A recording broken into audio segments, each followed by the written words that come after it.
Hello and welcome to Kooky Club episode 2.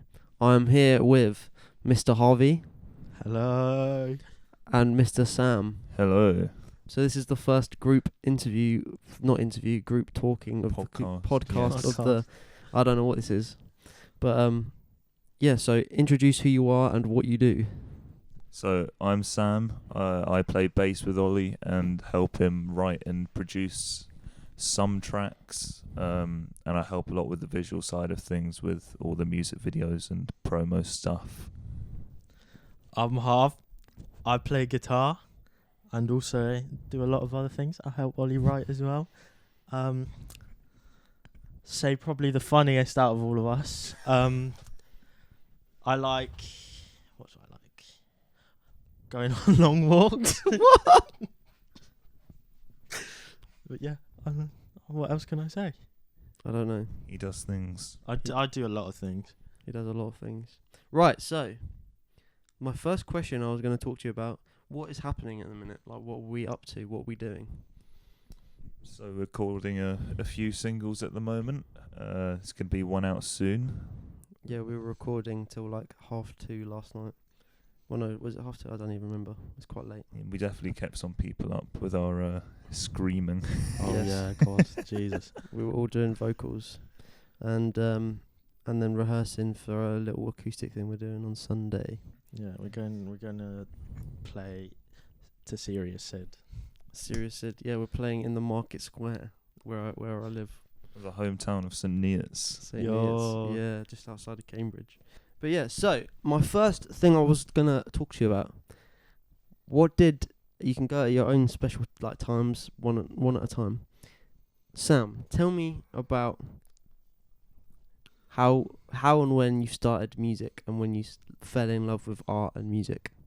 Your earliest memory of art / music or anything creative. Well, my earliest memory of music, I guess, would be that I played piano for a very long time when I was younger and got to a pretty high level of piano playing, but I kind of fell out of love with it and didn't really pick music up again until Oli just, asked me to start a band with him. So and now here we are. So Well, me and you met when did we meet? Like when we were like 13, we met in secondary school. secondary school. More bonded over superheroes at the start than music, but What was the first instance of you remembering like taking something in and you thought like something to do with art that kind of encapsulated you or made you kind of... I think, well, for us two, or my first memories of it with you would probably be that first Harry Styles album when we were about 16, 15, 16, were we when that came out? 2017, so... Was it 2017? Yeah. So we were 15. I remember we both thought I was really ambitious, and I mean, I haven't listened to it too much recently, and since my opinion's kind of degraded on that album. It's still good, but We had a debate on which one was the best one, and Sam didn't like it. I think He said it was Fine an Line's awful piece of work. the best Harry Styles album. I don't think it's awful. I think it is cool, and it is a ambitious thing that Harry Styles did with that first album, just keeping it really stripped back. And I mean, the production on all of them is so good, but I quite like how I like the songs more on the first one, I think. But anyway, but talk more, I think, more about like you singularly. What was your original, like, not just with me, because you liked in film and you liked all that stuff. Yeah, I mean, I think art-wise, for me, it more came first in a film lens. The film Good Time. Did I ever show it to you? Starring Robert Pattinson, directed by the Safdie brothers. Yeah. No, I didn't ever watch it, but I remember you saying about it. That was the first film that really encapsulated me in it. It's a really disgusting, grimy film, but it's probably one of my favourites. It's got just such a grimy, authentic feel about it, and I've never kind of seen anything like that before. The way they shoot it with really long lenses, you're kind of just observing this guy's horrendous night trying to save his brother. What's the film about? So it's basically about Robert Pattinson and his autistic brother, and like he makes him do a bank robbery, and his brother gets arrested, and it's basically this horrendous night of him trying to get him out of prison and trying to get enough money for his bail. And a lot of stuff happens, but it's such an incredible film. Anything to get your money up. Because didn't he do Good Time as well? Well, Good Time is what I'm talking about, but Uncut Gems as well. Oh, that's I've seen that one. Absolute favourite of mine as well. And they've both got films coming out this year, Josh and Penny Safdie, which I'm very excited for. Mighty Supreme and the Smashing Machine with The Rock. That's going to be interesting. Is that the one where he's the wrestler? Yeah. Well, I think it's UFC fighter Mike Kerr. Oh. I don't know much about Mike Kerr, but I'm sure it's going to be a brilliant film based on their track record so far. When did Good Time come out? That was 2017 as well. Okay. So you had no earlier memories of liking things art? Not massively, or not something that's impacted me like that. I mean, you showed me Bowie when we were younger. When you were first getting into him, I mean that's probably the earliest things I can think of, and that first Harry Styles album.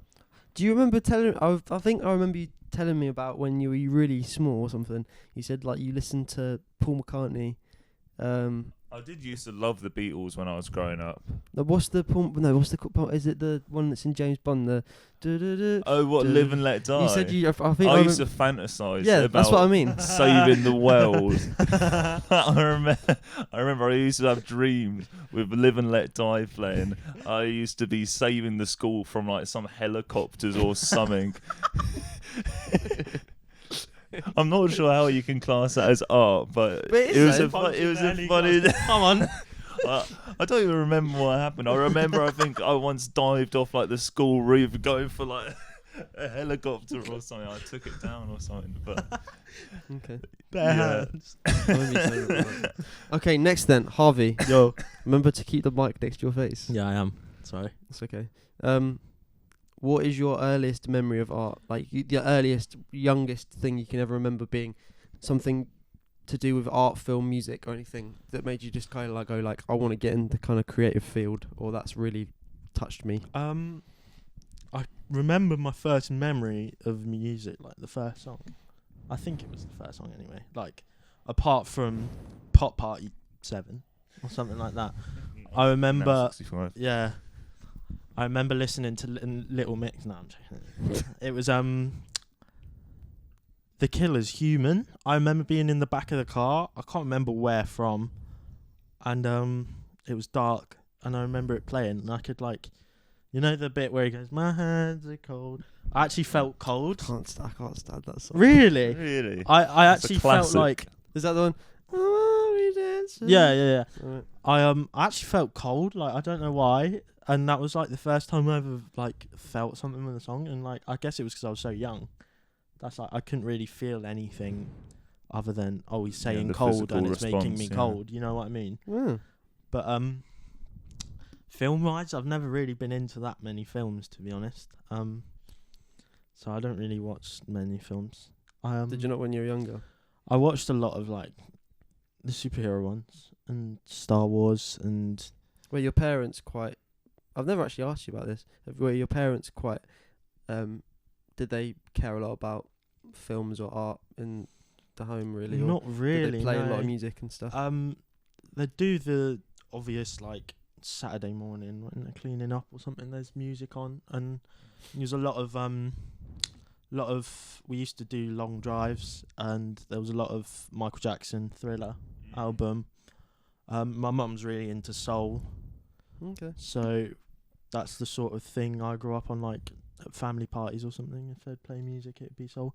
But none of my family are really into music like that or like arts and stuff. My sister's more of like a painter. She's really good at drawing and painting and stuff. So she's always been more of the artsy one until I got into music and stuff.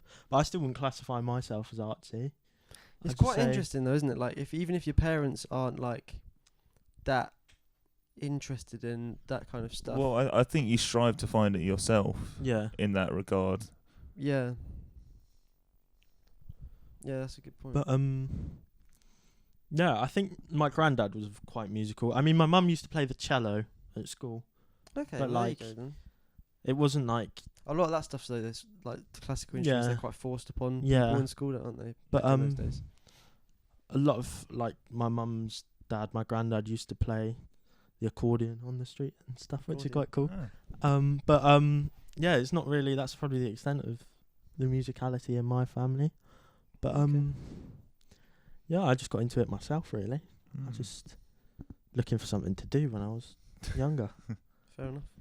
What's your earliest? Yeah. memory? So yeah, what are some of your earliest memories of art?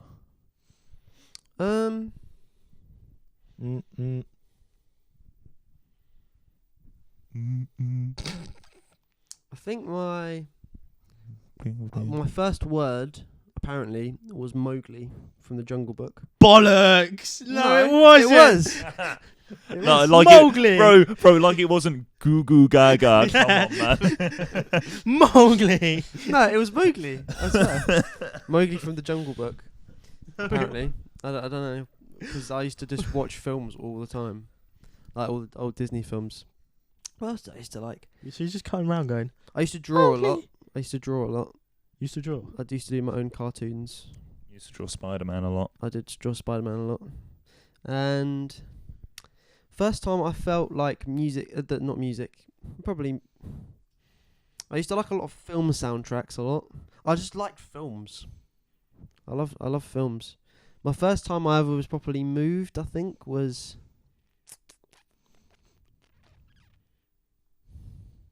Don't know. Well, when I was a kid, I used to love Coldplay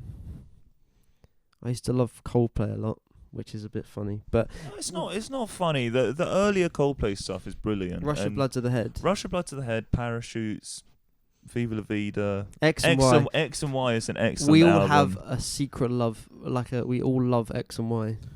What's the new one called? Music for the Universe or something? No, Moon Music. Moon Music. Moon Music. They That's my stole it favourite from band. Moon Talk. But Watch out, Chris Martin. We're suing you. Chris Martin is getting sued. No, but I think old Coldplay was just that was really good. Coldplay. Old play. Christ.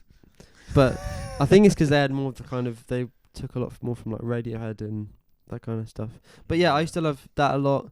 My dad used to play a lot of well, apparently when my mum was giving birth to me, she had like Michael Jackson on loop. That's all she wanted during You came labour. out moonwalking. I came out mate. moonwalking. Bro didn't cry, just went ow. And then I remember my dad sitting me down, and in the car one weekend, we went around. We were like driving around in places, and my dad went into Sainsbury's and bought all. This is when you could buy CDs in Sainsbury's. Yeah. He bought every single Beatles album that was in there, and we just sat driving around that whole on the Saturday or something, just listening to loads of Beatles songs. Really? Wow. I've got a similar thing when I was younger where this is really weird, but I don't know why. I just really wanted to get a CD that day and I couldn't pick it. My mum went to the supermarket before, it was up the road from where I used to live, and she was like, "Oh, there's got an album in there that you might like, and it's by Gorillaz." Really? And it was Demon Days, I think, and I was like, "Nah." Which one's Demon Days? The one with the four.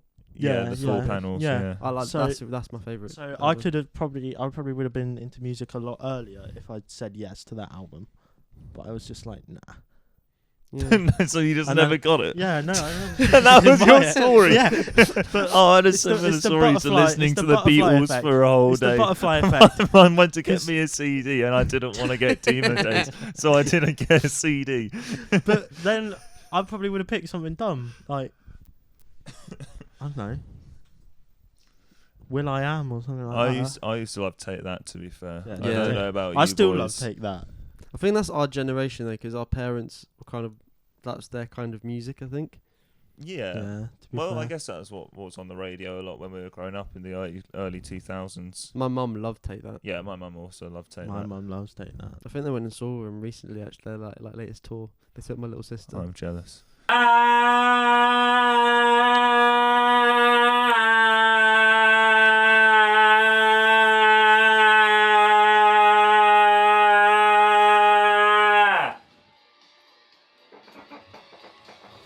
Cool. Right. So the next part of this Kooky show thing I was going to ask as a new segment is, what have you been listening to recently? An album that you can't stop playing. That's like really in your head or influencing how your current artistic work is being presented and stuff. Do you want to go? Sam, why don't you go first? Okay. Well, originally I was thinking about a few albums or songs that I could bring. Originally I was going to go for Magical Mystical by Benson Boone. But I decided against it. I was thinking originally talking about Midas by Wonder Horse. That's an album that's really impacted me recently and has some really brilliant writing on it. But I decided to show you guys some Geordie Greep, the new sound. What did you guys think of it? What was your initial impressions of Geordie Greep? Because it's very different. I quite liked it. I think it's really good, really interesting. What song did I pick out? I liked. I've got my notes here about it on the screen, so I'm cheating. Is it the waltz? As If Waltz. As If Waltz. I love that. The different sections and stuff. I think with that, well, for the rest of the album anyway, he's kind of made a modern rock jazz opera. It's kind of like avant rock. Is what you would technically class it as. Bit progressive too. Yeah, very progressive. Definitely. But he did that kind of progressive thing anyway from Black Midi. Yeah, that was more kind of even more chaotic than that. I'm not sure if you've listened to any of Hellfire, the last album they made, but that was really, really heavy prog rock. I haven't actually listened to a lot of Black Midi. I've heard bits, but it's not really your thing, I don't think. There's definitely a lot to appreciate, but it's like Marmite, Black Midi. It's the same thing with Geordie Greep, really. There's one Black Midi song that I like. They showed us it at college, and then as like a 16-year-old, I was a bit like, this is shite. But yeah, well, it is like Marmite. You either love it or hate it. Is it 433 or something like that? It's a number one. Yeah, something like that, and it's quite 431, something like that. Yeah. I'm not sure. It's has anyone got their phone to pull it up? I don't. Oli has my phone actually. Because I want to get this right. Let's have a look. Just get a cheeky doom scroll in. I'll say something about that. I do like the things I've noted about it in my notes when I was listening to it. I like his theatrical delivery of how he sings. Yeah, well, there's nothing quite like Greep singing or scatting or whatever he's doing. He's all over the place, but he's got. This might sound a bit. It's not meant in a bad way. You know that Looney Tunes character, the pig. Yeah, That sounds like that guy. That's kind of the point, I think. But also, because I've spoke to you a little bit about it, it's the kind of whole thing of the album's got a bit of a story. Yeah, I really liked that song. 953. But I think the whole idea of it being a conceptual thing about incels or that kind of culture. Well, him falling in love with a prostitute. It's a great concept. Yeah. No, well, he kind of flirted with that idea on some of the later Black Midi stuff, but I feel like this is more a whole conceptual kind of piece about him coming to terms with. Well, at the start, he's this really egotistical figure talking about you've got a bigger dick than any man who's ever lived and shit like that. Oh, really? Do you know who produced it? And then, no, I'm not sure. No. Because I love the sound of it. Yeah, it's an incredibly well-produced record. Yeah. It sounds like a band in a room playing it. It doesn't sound like it's been like synthesized a lot or just loops and cut up stuff. Yeah, but I think what I love about the sound of it is it sounds really whimsical, but not too much. Yeah. So it really helps you buy into this idea of this egotistical guy just talking about his life and rambling about the girls he's fallen in love with and whatever he's up to. It's just the craftsmanship across the record. I just think is absolutely brilliant. You saw him live as well, didn't you? Yeah, managed to see him on my birthday, so that was a brilliant experience. But he literally played just the album, which is, I think it's just over a minute long. Right. But he played them basically, each song was double the length. So he was jamming throughout. He barely talked to the audience. It was one of the funniest gigs I've ever been to. He was just an incredibly strange but charismatic frontman. He's really great, and like musician-wise, he's probably the best. He's 25, and he's 25, and he's playing stuff like that. He's 2 years older than us. At least 30. No, he's already put out 4 albums. It's absolutely ridiculous. I really liked how unpredictable it was. I was sat. There's a chair over there, and I was sat in there. And when I don't know why that's relevant, but I was listening to it, and you can't predict what's coming next because it like The Wizard, is that the song? The Magician. The Magician, and The Wizard. The Wizard.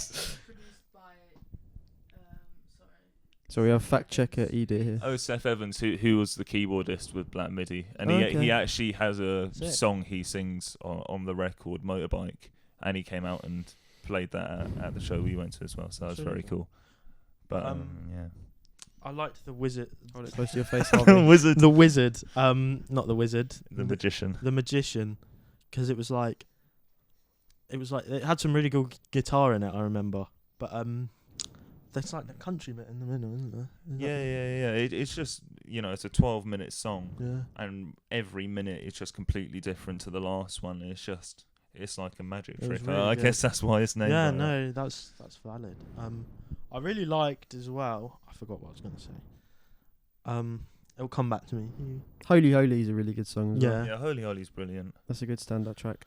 It's got a groove to it that's really it can kind of be put in the kind of pop thing a little bit. That that's quite a catchy riff, but I like how he takes the songs in places you wouldn't expect, like In what the Harvey was saying. Best way possible, because the musicians that probably made it are really good as well. It sounds like Mario Kart music. Yeah, that's what I was actually a thinking. bit, It sounds like Mario Kart music with musical like theatre. Yeah, well, the thing is, a Over lot the lot of it was recorded in Brazil. Was it? Yeah, so you hear loads of that samba influence. It's got like 100%. 30 or like 35 different session players on it from Brazil, like the best musicians and samba players out there. What was his setup live for it? So I think he had nine band members. There was 2 drummers, bass, guitar. There was a saxophone player and a trumpet player. There's just a percussionist who's doing bongos and random bits, and keys as well, I think. A lot of big band then. Yeah, and cello as well. So Sound Guy's Nightmare. Jesus, yeah. but it sounded incredible. We went and saw him at Coco in Camden, and that's the first Is that a time. good venue? Yeah. It seems to have come up quite a lot recently. Yeah, it's a tiny venue, but it's really beautiful. It's like a whole theatre, like proper, Nice. kind of stage set up there. Nice. Right. Very cool. Harvey, tell us your pick. I picked The New Abnormal by The Strokes. If anyone knows me, I fuck with The Strokes. But What? No way. Yeah. Who would have guessed? You got to maybe show that That was camera. grim. I don't think you'll be able to see it on that camera. Yeah. I'll do like a zoom in post. But, I picked that album because I haven't listened to it on repeat a lot recently, but it always comes up. I remember I didn't listen to it fully when it came out. It was released in 2020, I think. Yeah. So I remember listening to it in 2021. Obviously I knew the adults talking when that came out, but I listened to it in full in 2021, and that was sort of the year that I finished college and was going into uni.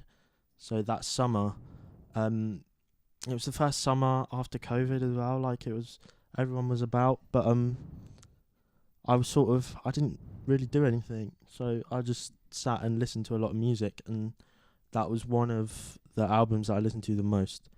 And it just reminds me of like sort of being excited for something to come. And that's the sort of mind frame that I took about it when I first listened to it. And it's changed so much over time, like over the 4 years that I've seen it now, that it came out. I really like looking back now and seeing like how I used to like, because I used to like post songs on Instagram, well cringe on my story, and I look back on them now, and the song that I posted then is like completely different meaning to me now. Like especially the latter songs on the album, they're the ones that sort of like Ode to the Mets. Yeah, Ode to the Mets and Why Are Sundays So Depressing and stuff like that have all sort of stuck more than the beginning half of the album. But I really like the Adults Are Talking. I mean, it's like the basics. Of the yeah, album, no, but it's good. It's like there's so many textures on that album. Yeah, it's great because it's kind of stripped back so you can just really feel like you're in the room with the band. Yeah, I think that's the best quality about this album. It's got a kind of warmth and nostalgia to it, like they are reliving their youth, and That's what Rick Rubin does though with his productions, though, isn't it? yeah, it is a closer callback to the first couple albums than the music that come out before it. Definitely, especially Why Are Sunday So Depressing sounds like something that could be off Room on Fire or like. Yeah. I feel like that album though, compared to because I've not listened to a lot of Stroke stuff, but I've listened to bits of it and I really like it. I do feel like that sounds like they're different, diverse, that it doesn't sound like their usual production style and things. I think it is a bit more, or a bit. I mean, the songwriting's refined. the same. Yeah, the songwriting's the same. I just think it's a bit less raw. It's a bit more polished up. Yeah, so yeah. It's got a bit more of a pop appeal to it. But even if you listen to like the guitar, so the guitar parts are the same, but the effects that are put on them, they sound more like synthesized parts. Yeah. Well, It's it's more got a experimental in great that throughout sense. the album. It's got a great interplay with synths. Like you look at Brooklyn Bridge to chorus, like the opening of that with the bam bam bam bam bam Yeah, bam. yeah. Like it's so Well, good. them two, Nick Valencia and Albert Hammond Jr. are always like, I think their guitar work's really good because it's always so playful. It's never like they're playing the same thing or one person's playing lead and the other one's playing rhythm as much. It's more like it's always either a call and response or a harmony or something It's like always that. really great melodic playing. And with yeah, folks. I see a lot of myself in that. That's probably where I take a lot of inspiration from. Yeah. Especially on that album, like songs like Outside, the chorus in Outside's very like yeah. that sort of That's thing. very like selfless, like chorus in that. Yeah, well, I think that's inherently, without me noticing, influenced a lot of my playing as well. I do think the Strokes probably are Generational. they're generational, but absolutely. they're like one of the biggest bands. Well, they're for a stereotypical band setup, they're probably as influential, I'd say, as like Oasis or something like that for like bands especially coming up out in around that time. America, Well, yeah. like you wouldn't have the Arctic Yeah. Monkeys if you didn't have the Strokes. And Yeah, no way. And I did my dissertation on this, so I know a lot about the subject. But they were the first sort of like, they had to deal with the first comings of the internet and stuff. Because when did they come up? Like really early 2000s or 90s? Yeah. 2000 and 2000 really. Yeah. They 2000, basically 2001. a lot of people could be in bands at that time. Obviously in New York, that's why you see so many bands coming from New York in that time. Yeah. Because everyone left New York after early 2000s due to specific reasons. And the rent was so cheap because no one wanted to live there, so people could just make music and like live off it. I never Kind of thought had that about vibe. that. Because they had the similar thing that happened in the 60s, I think, where you'd have like the kind of Greenwich Village scene with Hendrix and Dylan, and they'd all like meet together.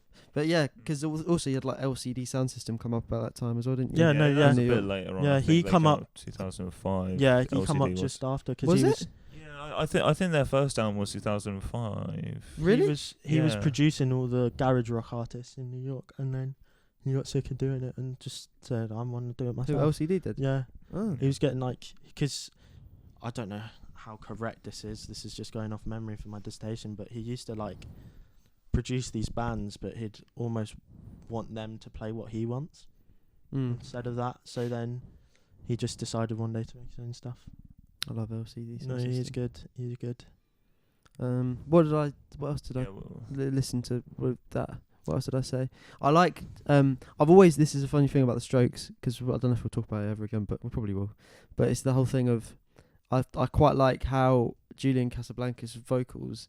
He sounds like Iggy Pop to me, which is He funny does, because no, it's yeah, like my yeah, next he reference does. thing. But he does sound, the way he sings and his delivery, it's got that kind of. If you listen to like a lot of early like Iggy the Pop kind stuff, of dryness to it. yeah, but it's kind of throwaway vocal. Yeah, as it's well. sort of like lazy, Yeah. isn't it? Yeah, but I think he's brilliant, and I think he's a really good pop song maker. Well, his solo yeah. stuff's and like his Voids. He's in another band called The Voids, and that's Yeah. really good as well. That's like Even on Charlie XCX, what song did he do? Mean Yeah, well, Girls. Yeah. That's Yeah. more like what the Voids are like. I like and that song, his that sounds solo really good. stuff. I like his work with Daft Punk Yeah, on Random Access Memories. yeah. It's brilliant. Was he on that album? Yeah. He's on, got what's the song called? is it Instant Crush? Yeah, it is Instant Crush. Oh, I didn't even know that was him. I've not listened to that album in ages, so I don't. That's an incredible album. Yeah, that's good. Is that got Verdis Quo on it? No. That was early I'm Daft Punk, but I only know Daft Punk from Get Lucky and what's their other song? Lose Yourself to Dance. No, Around the World. Around the World. Harder, better, faster. That one as well. Is that Daft Punk? Yeah. Oh. And Kanye. Well, they did the original one. If and then if Kanye you did ever it. want to listen to a great Daft Punk album or piece of art, if we're going along that lens, if you listen to their Alive 2007 album, I feel like that's their best piece of work. Really? Like it's an incredible live show. I'm not sure how long it is, but Okay. it's definitely worth a listen. They're brilliant. I Daft won't, Punk. I won't say anything about it, No, but they are it's good. brilliant. They are good. Okay, my pick is talking about what I just said then. Iggy Pop. Iggy Pop, The Idiot. I've been listening to that a lot, mainly because we've been recording recently, and I'm trying to get that kind of vocal sound off of that kind of era of Berlin music. So yeah, I think that album's really interesting, and it's quite I find it's quite a not depressing. It's quite when I've listened to it recently, I feel like it's really emotional. So if you listen to stuff like, because I know I think I'm thinking that because I know the kind of backstory of the album, and because it's like kind of known and stuff. Because it was like when him and Bowie went to Berlin to basically get clean from their drug addictions, and they moved to Berlin and were like living in a flat above like a Turkish restaurant or something. He was trying to get off heroin, and then Bowie was getting off coke, I think. And then but they did it in Hansa Studios. But all of that stuff at that time was really influenced by like the kind of craft work and like that kind of music and early electronic music. But if you listen to stuff like, well, like obviously like it's got his version of China Girl on it. Yeah, Which- that was exceptional. Because we listened to that last night. I was showing you Yeah, guys I it. Was that the blown last away with one that. you played? I really liked Like the the guitar strings bit on at the that. end. Mm. Like it was sort of like a descending like chord line sort of thing. Dun, yeah, that's the It chords reminded in me of the Purple Rain solo a bit. You know the Yeah. sounded a bit like that, and I really liked that. It sounds really emotional though. I mean, because I know Bowie did his version of Let's Dance for it, and that was obviously with like Nile Rodgers all over it. But I feel like his version of that sounded more like kind of pure, if that makes sense. Raw, Yeah. yeah. It sounds raw and more emotional. And then there's also Nightclub. Yeah, I think that's the one that got to me the most. I don't think I've ever heard a song so grimy. You said it sounds and- scary. Yeah, it does. It does sound scary because it's got such texture to it. It's kind of like you walking through a swamp or something. That's how I kind of describe listening to that song, but in the best way. It's just grimy, and you can hear like how kind of pained he was in that moment. Yeah. You can I really was- feel that coming through the music. I was really baffled of how like great it sounded. It sounded very modern. I thought. Do you know? Yeah. It was like I was baffled. I was like, It's because everyone tries to sound like that now. yeah, but it was good. I thought it was like at least made in like the 90s, but it was 77. You said, wasn't it? 1977. Well, I like the album cover as well because it mirrors the whole Hero. Because I think it came out at the same time as Heroes, so it's him going like that, and then Bowie's the other going way, yeah. doing that thing. That's But, really cool. It's cool to have mates like that. You don't really see that now. Yeah, well, I think Bowie basically went and took him and was like, because he just got Iggy Pop had been dropped by his label or something like that, and he basically went, "Come on with me, I'll help you get a record label signing." And then when they went and toured that album, Bowie I think he was having problems with his like marriage and stuff as well. Like he just split up with his wife, and his manager screwed him over. But so he basically had no money, and he had Bowie became like an alcoholic. But apparently he would play like in Iggy Pop's band, just playing piano on the tour. Really? He just sat there with a beer and just played all the keys for everything. So you hear it on is it Fun Time? Yeah, You hear Fun his- Time. Yeah. It's the typical Bowie produced record because you can just hear him in all the backing vocals. Yeah. It's like it's like the whole thing I in did think that. yeah. I was like, is it? I don't know who didn't wanna produced the album either. Fact checker. Who produced that album? ask. Producer Ida. If it's Tony Visconti, I that's who I think it probably is. It sounds like a Visconti record. I think a lot of the sound of it though is because like we were doing this yesterday with my vocals and your guys' vocals, backing vocals as well on a new song. Produced by David Bowie and primarily recorded at the Chateau d'Eau. Oh, just Bowie. It's just Bowie produced it. Wow. Was it not done at the Hansa? Does it not say? It's done in Chateau d'Eauville. Chateau d'Eau. Oh, It's in Damn, France. you've messed You've this up. sold us a completely. dream You're here. actually. No, Who but even it was, are you? No, but it was when they lived in Berlin. But in France. So they must have That's recorded it. the small Berlin, town France. in southern France. Berlin. Whereas I think what It says the album followed the breakup of Pop's band The Stooges in 1974 and a period of drug addiction for both Iggy Pop and Bowie, after which the two moved to Europe in an effort to kick their addictions. I'm right. So to Europe. Yeah. So they've probably been in Berlin and then. Yeah, he probably. I think a lot of wrote people- or something. They used to go to.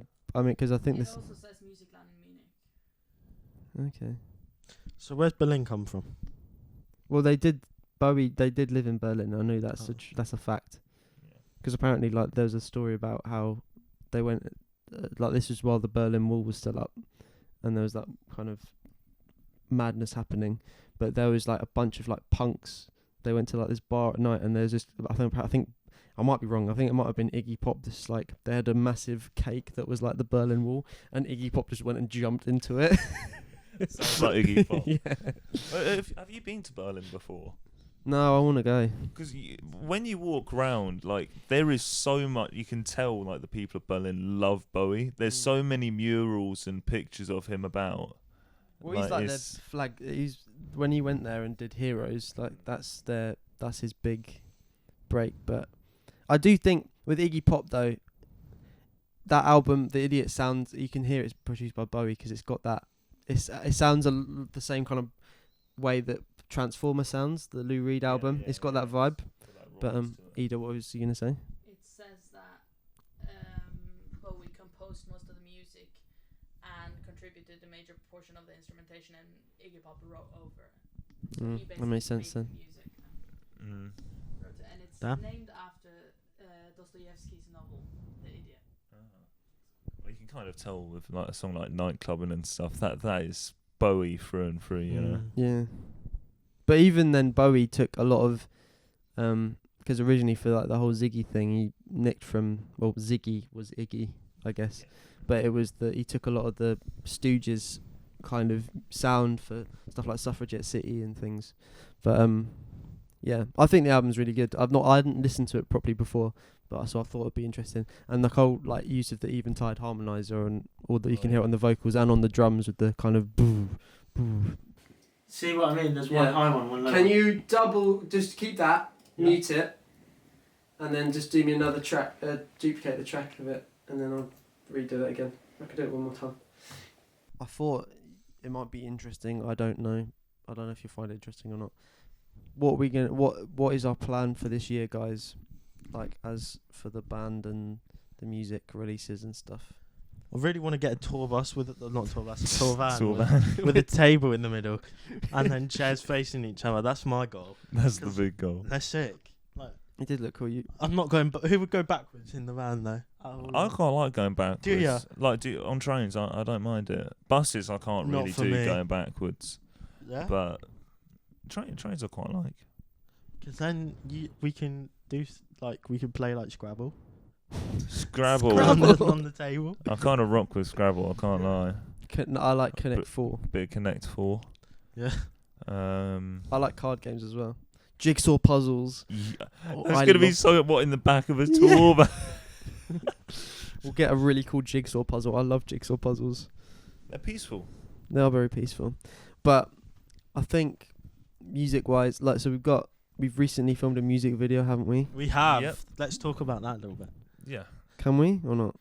Yeah, I mean, it's up to you, Yeah. technically, but we should hint at it. It's a Well, we did a music video directed by you and Ida, who's sat over there doing production work, or helping us produce this episode. Well, yeah, it was good fun making it. It was a lot different to anything we've done so far.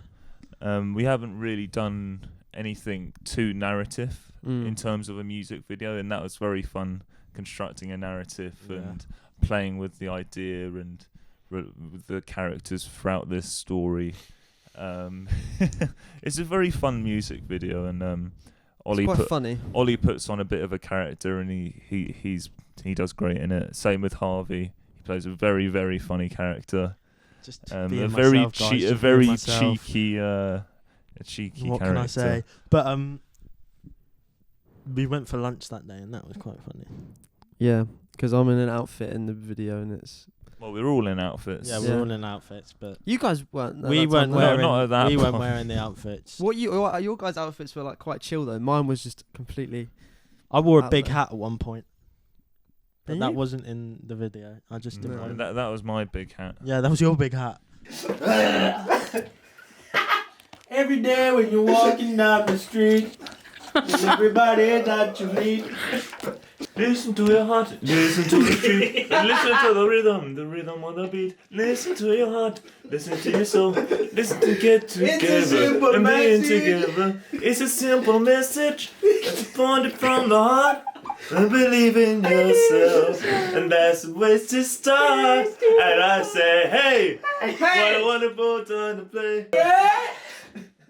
Is that Arthur? Yeah. I used to love that show, man. I never watched it. What? So this part of the show now is the most important part of the show. Is answering some of the lovely questions that have been sent in to either the email address kookyclub@gmail.com or the YouTube comment section. Yes. Or Instagram comment section Or if you have Instagram. anything from there. I can't even From remember. anywhere. Send us a fax if you want. Question on it. Facts. Yeah. Facts. That work. Well, yeah, we'd like facts as A well as letter? questions. Like fun facts. That'd be cool. Can I please have the phone? No, So you Facts, as in FAX. Not facts. Top 10 interesting facts that you definitely didn't know. I don't know what you want to get up. right, I need to get up the questions quickly. Excuse me, while I get these questions up. He's getting a cheeky doom scroll in. So, the first question that we've been asked, is by Vince Too Tall Taylor, and this was on YouTube, and he was asking, it would be good to hear about the Chameleon Man music video, the concept and the storyboarding. So, Okay. storyboarding for that music video, we didn't actually really storyboard it. I made it with my cousin, and this was a while ago, so it's going to jog my memory a bit. But we filmed it. About a year. Must have been over a year But I ago think it's now. nearly 2 years ago Well, now. I mean, Chameleon Man's been out for almost A year. a year Year now. in So you August. must have filmed it like 2 years ago. Jeez. 2020. It was after I just joined. Yeah, it was actually as you joined, wasn't it? And Yeah. then Yeah. the concept of it was basically a part of the song, which was I wanted it to be a kind of multi-character, kind of semi-schizophrenic kind of character that so with that, with all the costume changes. Yeah, well, you kind of used many characters to display each kind of facet of yourself in Yeah. a way. I think we filmed it because you filmed part of it, Sam, as well. You helped do it. I helped out on set a bit. A bit of it. We filmed it about over 2 weeks, I think. It's quite a grueling thing because we'd be going from like, I think one day we started at like 1 in the morning or something. No, 3 in the morning, and I didn't end up getting home until like 2 o'clock in the evening that day, and I had like an hour's sleep when I got in during the day. It's quite a long thing, but yeah, a lot of the camera work in it is really innovative, and that was because of my cousin Carl. What else? What was I going to say about that music video? I remember some of it's from some of the gigs we played. So like the first shot of the video, I think, was your guitar or something. Like you're in it. Yeah, For well, like there was a few from when we played at Brewboard, I Yeah. believe. like a local like gig we did. That for was radio a station. good gig. That was a good gig. That was quite a fun one. What about all the props and stuff, like the fruit machine and stuff? What was that? Yeah, for the whole scene in the pub, we basically my girlfriend's cousin owned was like living in a pub at the time. So the one in Eton Soken, but she basically let us. I said, "Oh, would you mind if we filmed something?" And we went in at like 12 o'clock after they shot on a weekday, and we just filmed. We had like 3 hours, I think, to film it all. But yeah, it was a fun music video to make. It was quite a long time ago. I remember it was a very stressful shoot, but it was fun. It was good. worth it. It does look great. Yeah, people seem to like the video as well, so that's really good. well, so. Right, next question. Thank you for that question, Vince Taylor. There was a famous singer called Vince Taylor, wasn't there? I don't know. It's like an old 50s guy. I'm not sure. Sorry, we're using Sam's phone to film this, or not film this. We're using everyone else's phone to. So I've got all the questions on. You've got phones everywhere. Well, So- yeah, Vince Taylor, English. Yeah, singer. Vince Taylor. I told you. What Maybe tunes that's has he got? maybe Vince Taylor is messaging. I heard that apparently he was like quite a big star, and then in the 50s he ended up getting. He started saying to everyone that he was like Jesus Christ, he said he was that kind of guy, and he just went completely crazy, kind of like what Kanye's done now, but back I mean, the 50s maybe version. Not to that extent. Yeah, no. I don't think we should mention Kanye, Kanye on. that's fine. Oh yeah, he's a absolute horrible twat. Yeah, We don't stand with him or anything. he says. definitely needs some help, I think. Yeah. He- Well, he seems to have backtracked away from those ideas, so hopefully he does learn from it Yeah. and Do get people better, like that? 'cause They it's- learn? They it's don't. They not never great. learn though. That's the thing. They won't learn. I think that's a problem as well. You've got the kind of scared that all these people now, they're not being able to get the same attention as they used to get. So then they just go full extremes and things that. It's just a bit pick me. I think. Yeah. It's just taking pick me to the extreme. So it's so sad. Anyway, so from Caleb on Instagram, Oh. Caleb. he's put, "What is your dream collab?" Dream collab. Ooh. Dream collab. What was your guys' dream collab? I think it would have to be with a producer. Like a certain producer or something, instead of having another artist, because like Okay. it's tough to Yeah. collab as a band, you know. Yeah. Because mostly I listen to bands too, and a band collabs a bit like what? I mean, for me, I've got mine. One O Tricks Point Never, or Daniel Lopeson, who's done a lot of the Weeknd's most recent stuff. That would be good. He did the music for Uncut Gems and Good Time, what I was talking about earlier. Those soundtracks really, really shaped my music, I think. And yeah, that'd be great. Who would I quite like to work with? I would like to work with maybe like a film score person to write like a part of a song. Make it quite Hans theatrical, Zimmer? like Michael Giacchino or something. Oh, yeah.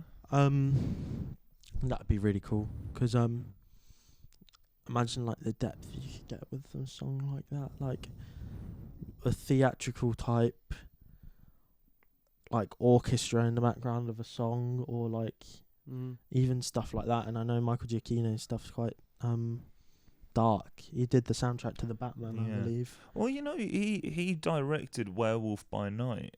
Really? Did he? Yeah, he made that. I Yeah, think he's he- making a second one as well. So pretty I'd quite cool. like to work with. I mean, if it's more of a pop way of thinking of it, but I quite like Daniel Nigro. Yeah. Daniel Sturridge. Daniel Sturridge. What's that? Daniel Sturridge. Who is that? You ain't get it. Footballer. Ollie's not a football. I don't like football, so I don't know. Footy enjoyer. But I quite like his. I've been watching a few interviews of him recently, but I've taken quite a lot of his production tips and tricks. So I'd quite like to work with him, and I like what he did on the Chapel Roan album. yeah, definitely. No. And a lot of the Olivia Rodrigo stuff sounds good as well. Yeah, it sounds really But- great. That first Olivia Rodrigo album's probably a guilty pleasure of mine. It's quite. Yeah, well, I don't think there's a producer really working today who's making rock sound so poppy, Yeah. or has that unique style and mesh between the two, which really works. I mean, there's like the Jack Antonoff thing, but I just think that it's so. I like it. He's just done so much work now that Yeah. you kind of hear it everywhere.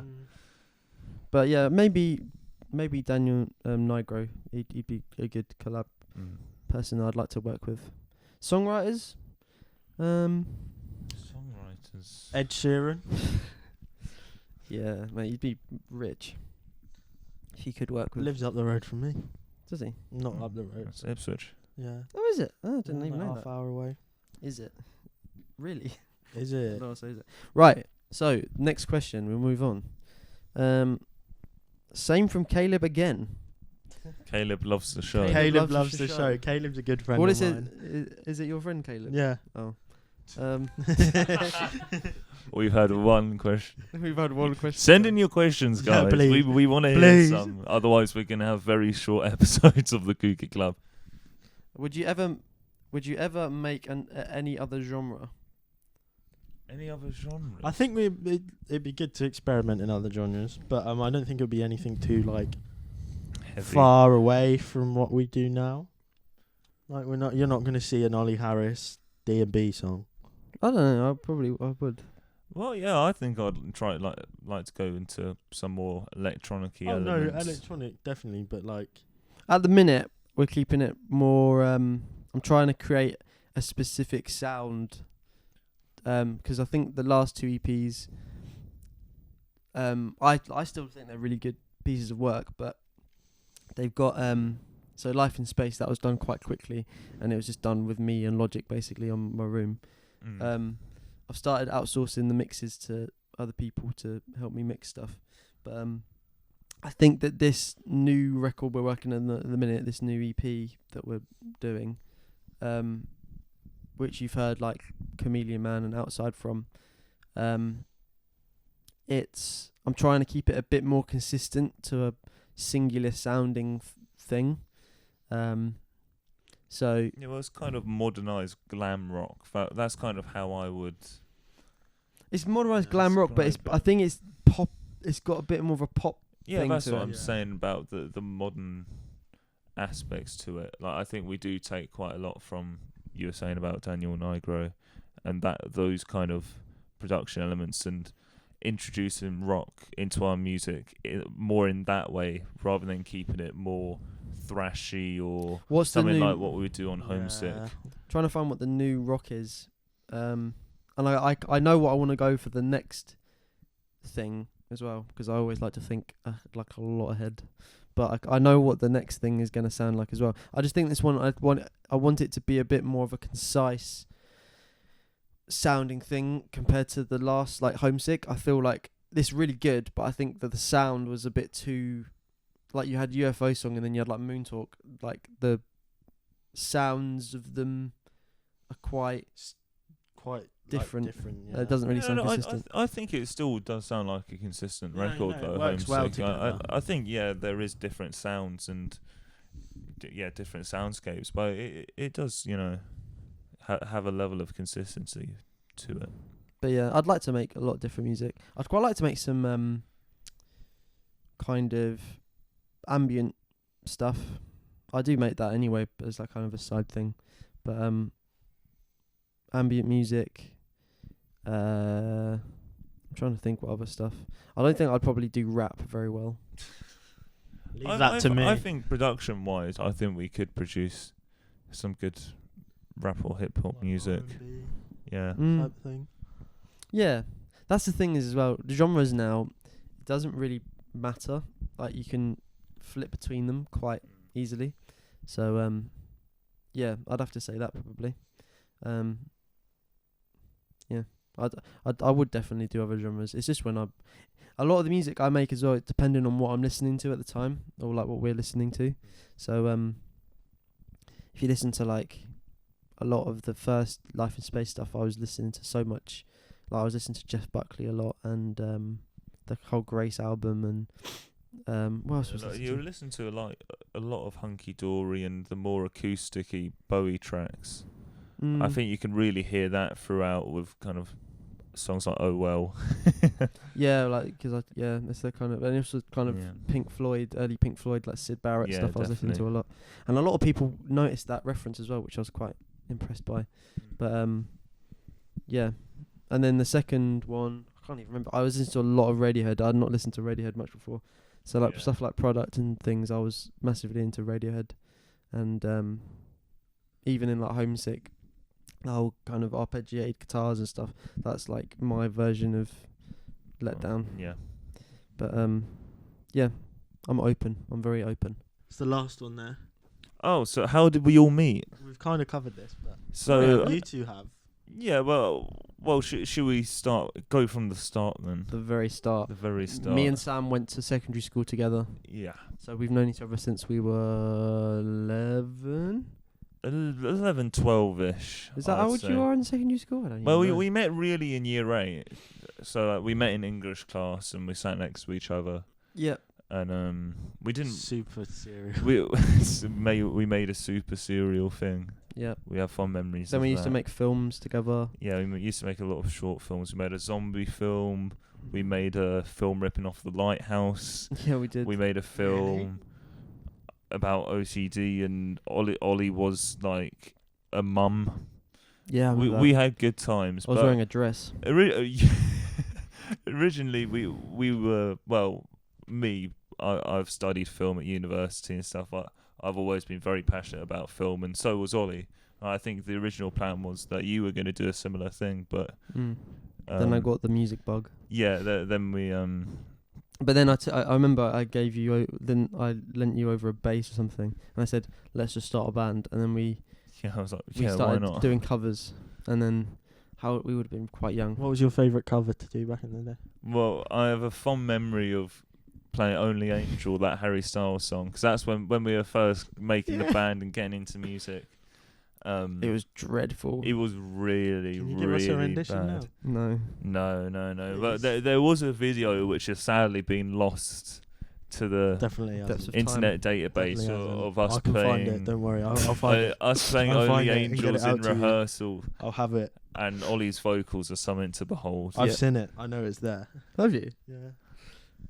So yeah, then we started playing just gigs, like covers gigs and things, and then now we're here now, I guess. We've had many different bands or iterations, but we've been the only two consistent things. Yeah. So Harvey. I was born in 2023. What? into the Oli Harris the family. Yeah, the Oli Harris verse. I was raised from young to play guitar. In this room, I never left this room, and we locked him in a He's cage captured here. they didn't let me out until until you finish your scales. and they wouldn't give me any dinner unless I could play Smoke on the Water by the age of 6 months. I messaged you on Instagram, didn't I? Yeah, no, he messaged me on Instagram. I was at uni, because I'm a year younger than these two. So I was still at uni. I was in my end of my second year, I think.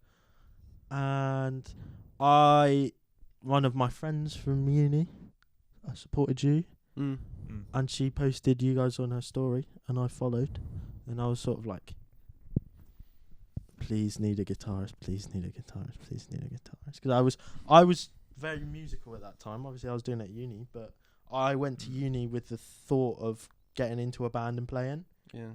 And then I got there and it never happened. So I was just a bit like, oh, well, was all this for nothing? So when I followed you, I was like, oh, please, eventually need someone. And then you messaged me 2 days later. Did I? Was it 2 days was later? it 2 days Yeah, later? like a couple of days later. I remember actually us talking about you before we met you. What did you say? I saw a video of you on This TikTok. guy's pretty shit. I saw you you doing something on TikTok, and then I saw you posting pictures of like the 1975 gig. I was like, interesting. And then like you playing, I think it was like No Surprises, or it was like a really fiddly song that you were playing with your Was it King Cruel? might have been. Yeah, might have been. Yeah. But yeah, I just messaged you, and then we started playing together. Yeah. Yeah, is that the final question? I think it is. Yeah, it is. Okay. Well, is there anything else you guys want to say before the end of this special episode of the Kooky Club? Peace and love. You just want to say peace and love. No to war. No to war, that's a good one. Anything, Harvey? Nah. No, you good? No. Should we give everyone a motivational quote before to end it on? Yeah, let's do that. Ollie, do you want to start? I've got one from last night. Never let anyone know what you're doing. Don't let anyone know your next move. Don't let anyone know what you're doing. Don't let anyone know what you're doing. My one is the average person spends 2 hours a day wiping. That's 10 hours every day. Time equals money. And also, fun fact, laying it crust has been proven to build grit and increase testosterone. No. Go on, Harvey. Say one. Push out the end of this show so it's good. This is to close out the show. Yeah, this is To close out the show, big pressure here. Don't bring hugs to a knife fight because you'll get stabbed.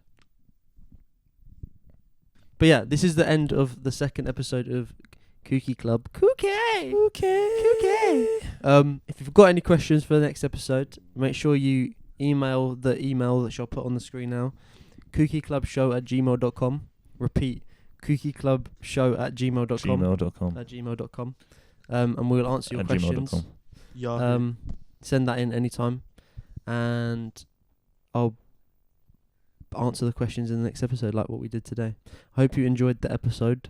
If you did, smash that like button. No, you can't say that. You can't say that now because apparently YouTube don't like it. I don't know. Really? Yeah, apparently they don't like it. Oh, So that's crazy. yeah, thank you so much for watching, and we will see you very soon.